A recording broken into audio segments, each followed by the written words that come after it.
So it's time to say goodbye to Inverness and the airport here.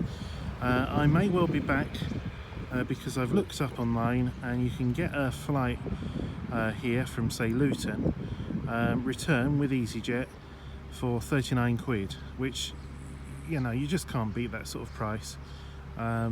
Driving here or the train or stuff like this, and then maybe rent a car from just over there, Avis Budget or Europe Car, quite reasonable prices, as indeed is where we've been staying, which is the Courtyard Hotel by Marriott. It's a new build property, as you can see. It's come out of the design studio that all these sort of new hotels come out of. But it was a very pleasant stay, luxury rooms, triple pane glazing, so you can't go wrong with that. Very quiet inside. Not that there's been much air traffic from the airport, obviously. But anyway, enough talk about this. Oh, before I do just finish, little tip: when you're staying away from places, we're about 8 miles away from Inverness, and we were getting this hotel, 4-star, brand new, absolute luxury, for 43 quid a night. Try and beat that. You know, Premier Inn was 75 in the city centre. Little B&B guest houses and stuff. Yeah, okay, we had to drive in the evening if we wanted to go in for a meal and stuff, but it's not that much of a hardship, and you just get a little bit more quality. Same as what I do when I go to London. Often stay around Heathrow Airport rather than on the outskirts of Greater London, because the hotels around Heathrow are a lot cheaper than even Travelodges in, well, Enfield, for example. So we've loaded the car up, we've got an awful lot in there, so it's going to be quite heavy.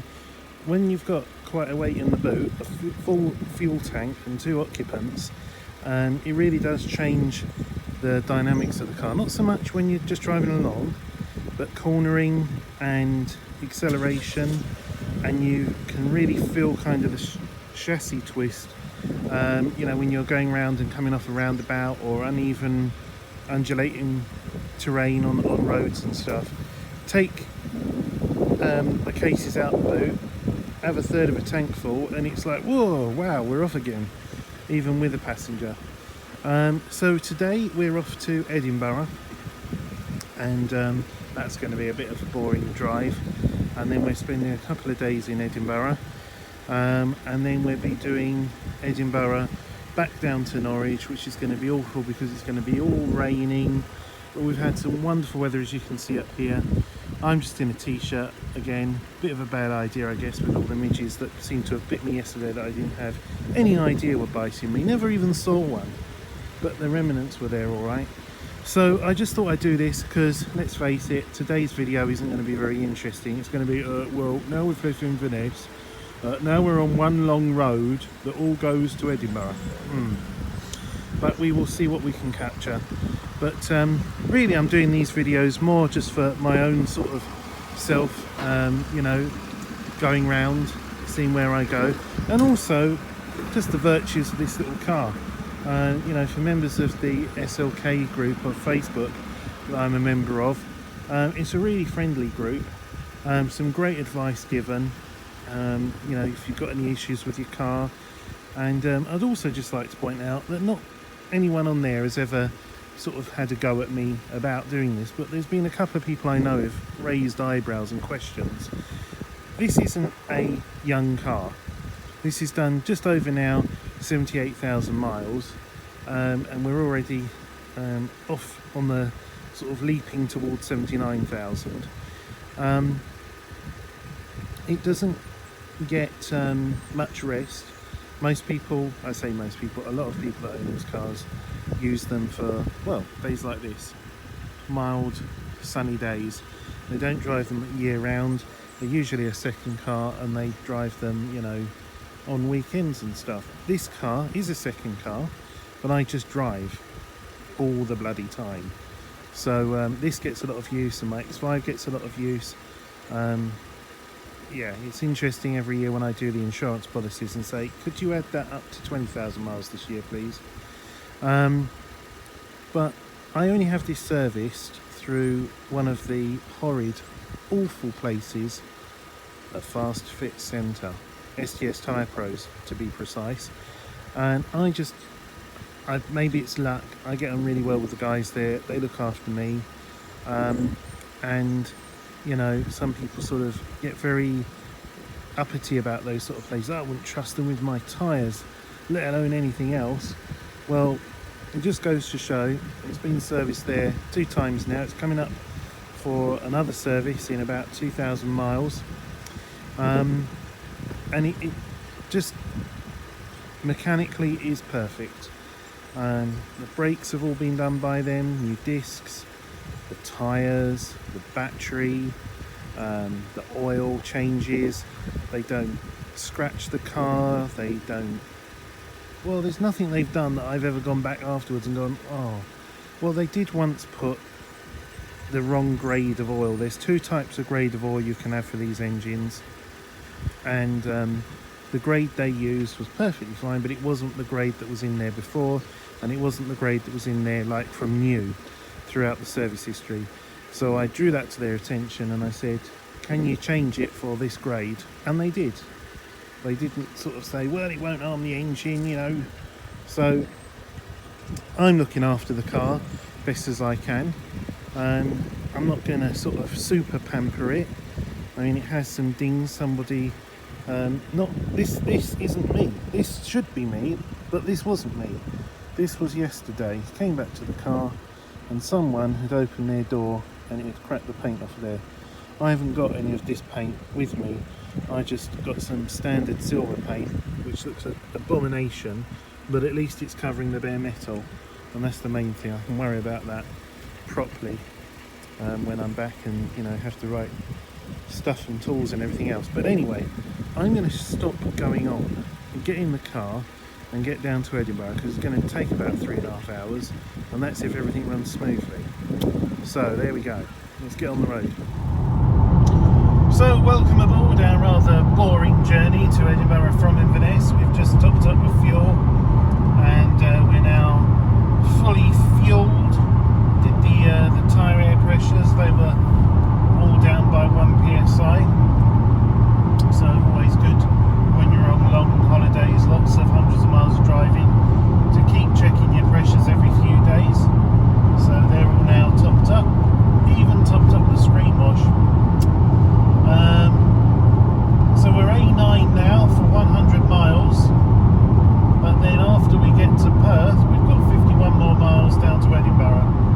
So we've got currently 151 miles to go, and Waze is telling me it reckons it's going to take us 2 hours and 52 minutes. So yes, we won't be having quite the scenic journey, but I must admit, part of me prefers these roads because you can just set cruise control and eat up the miles without worrying too much. Twisty roads are good fun, but after, you know, a couple of hours of it and dealing with all the other traffic around you and stuff, it's sort of, you know, concentration mentally. You after that you're like, oh, thank God. So yes, I'm sorry that we're not the best videographers, Sheila and I, in a car. It's actually a little bit more difficult. Don't rush across, will you, with Discovery? I'm used to doing videos and blogs on boats. Well, boats generally travel a lot slower than cars, and you can see more around you and take your time and so on and so forth. But when you're in a car, especially a little car, with just a mobile phone and no camera mount to put it on, it does get rather mundane. There's a guy I follow on YouTube, Ian Seabrook, has a channel called Hubner, which I love because he reviews and drives crap old cars basically, and despite the fact that he's basically main source of income, and he's got Patreon and he's got a merchandise store and all the things that normal YouTubers do to try and increase exposure, subscriber count and revenue, by which I do none of this, he hasn't changed, and it's so refreshing as well. But a lot of YouTubers, when they get into the big time and do all of that, suddenly either try too hard or change. Some of the quality road surfaces in Scotland. To be fair, it hasn't been too bad up here. Edinburgh city centre is riddled with potholes, and certainly we'll be experiencing a lot of that. So yes, as ever, darting around different things, but it's a beautiful day today, and we're hopefully going to have some tomorrow rain and showers, but I'm hoping it won't just be a washout. But Thursday's looking like our trip back down to Norfolk is just going to be A1 and wet, so I'm not looking forward to that. If I may just be allowed to talk a little bit about this car in the rain, I've been through some absolutely horrendous conditions with it of late, floods, you name it, and it has got me through all of this superbly. However, it did get a boot leak, which I've now found the source of, and I've got to figure out how to stop it, because it's not one of the rubber seals, unusually. It's actually the drain hole itself rubber grommet. So there's like a rubber hose that fits over a rubber grommet or a plastic grommet, and the plastic grommet goes through the actual metal paintwork of the car, and it's that's leaking, it's not the rubber hose. So yes, most frustrating. So I need to see why it's leaking. So there's the end of the dual carriageway.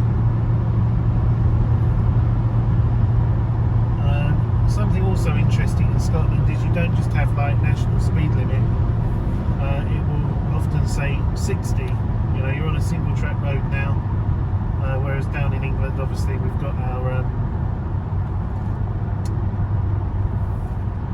just a national speed limit sign, and we should know what road it is like for the speed.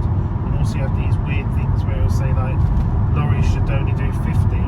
They don't. If they're limited to 56, they do 56. That's what my experience has been. And finally, I've been very pleased that although the A9 has speed cameras and average speed checks and stuff, in this part of the world there hasn't been many static speed cameras. But I remember when I came last year, there was loads of them, and they're grey painted with like a red chevron back. But I was in a different part of Scotland then. I was more sort of going towards Aberdeen. But this is where I like the old SLK or any Mercedes. Put the speed limiter on, select 60, that's actually 58 miles an hour, and then you can just basically go on your average speed camera. Don't have to worry about it. Entering average speed check zone. Unfortunately, there's a motorhome ahead, so we're actually just doing about 48 miles an hour at the moment. But there we go, that's why our 2 hours and 50 odd minutes ain't going to be adhered to. Thanks for listening to me ramble on, and I will update you later and try not to ramble on quite so much. So here we are, 44 miles to go till the end of the A9, 94 miles to go, and an hour and 53 minutes till we get to our destination. But this is it, kind of boring. Scenery's not boring if you pan round and so show some of the mountains, but the road, obviously single carriageway, only takes a few lorries and everything's slowed down. We saw a couple of unmarked police cars. One was a rather powerful 5 Series BMW in black, just pulled by the side of the road. But to be honest with you, most of this is all average speed camera checked anyway. We're in a long stretch that is, at the moment, it only seems to be the dual carriageway sections that are not, and that seems to be where the police position themselves.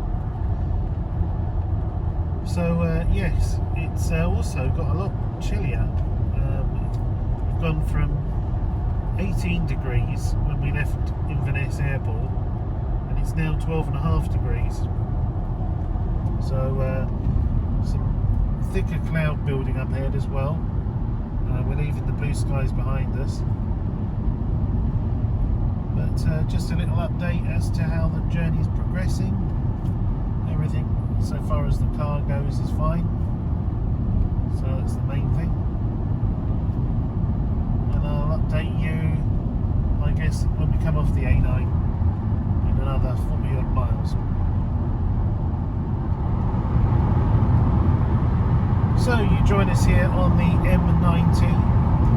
We have 38 miles to go, 46 minutes, and apart from some rain that affected the higher route of the A9, we've now descended down and left the clouds that were just touching the tops of some of the higher peaks, and with that we've left the rain behind.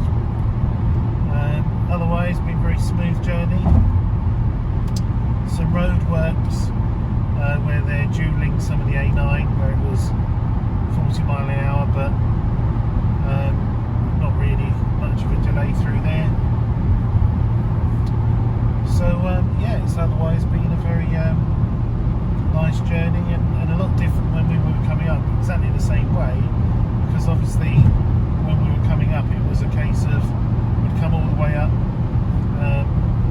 from Scotch Corner, so you kind of, oh, we got to Edinburgh, now we've still got, you know, however many miles to go to Inverness. So yeah, there we go. The scenery's still good, we're still good.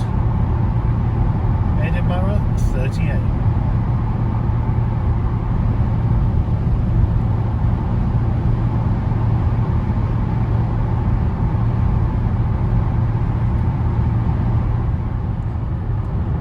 So here we are approaching the Queen's Ferry crossing. I was going to say bridge, and then I just saw the sign that said crossing. And I didn't expect us to go over this, but I was going to come here. But it is absolutely amazing bit of engineering. To our left, if you pan over, is the original bridge, and then of course the fourth railway bridge as well. Absolutely amazing sights.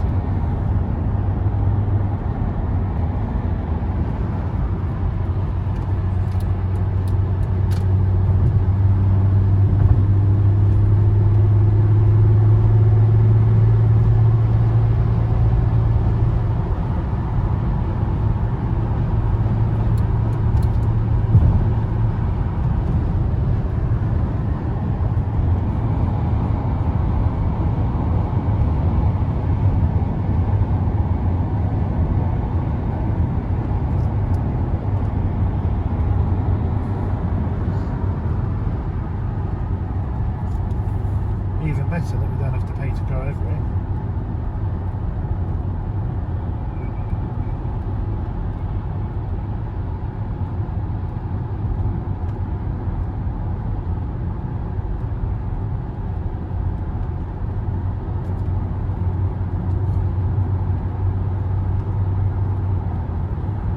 So the last time I was up here was, I think it was last summer. It was one of the days where it was incredibly hot down south, and yet up here was just pleasant, warm, humid, but pleasant.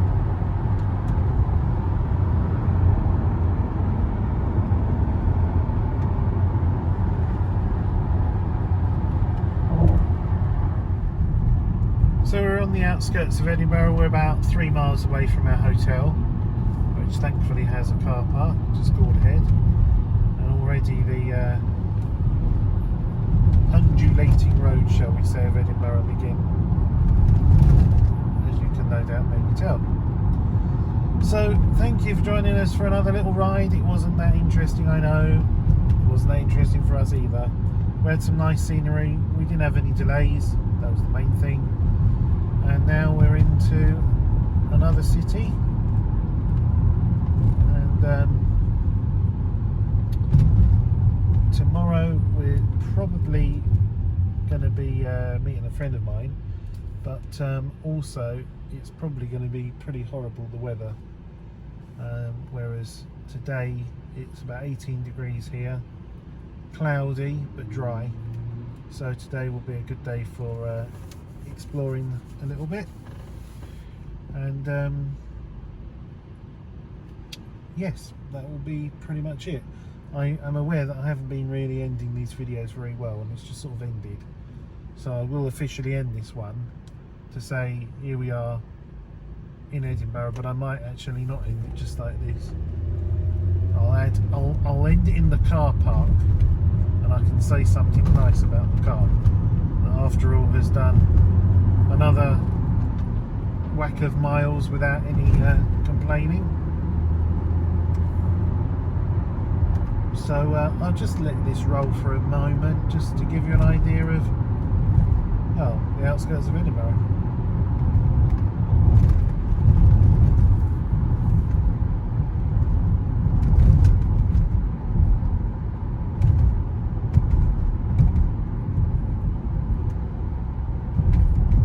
In 1,000 feet, keep left onto A90 Hill House Road.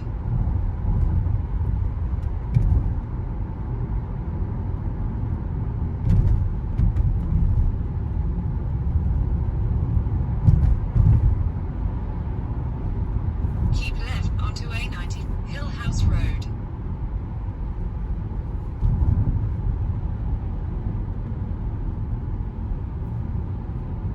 In a quarter of a mile, turn right. So onto- yes, we're back. We're not in a car park, but my goodness, I'd forgotten just how bad the roads are in Edinburgh. They're just literally a patchwork of patches. Nothing is smooth. The patches have then turned into potholes. They've tried to patch the potholes poorly. The original road surface has then disintegrated on a much deeper level, and so you're left with this awful situation of roughness. See if we can find some good ones, but this isn't too bad.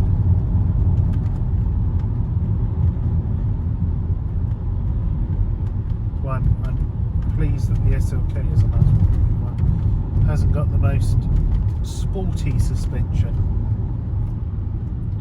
because at least it does absorb a lot of them. Also, much of Edinburgh has 20-mile-an-hour speed limits. Not that I think most locals obey by them, which is interesting, because in London people have sort of got used to the 20 and generally stick to it, especially, well, depends how busy it is. I was going to say London doesn't really get up to 20 mile an hour too often.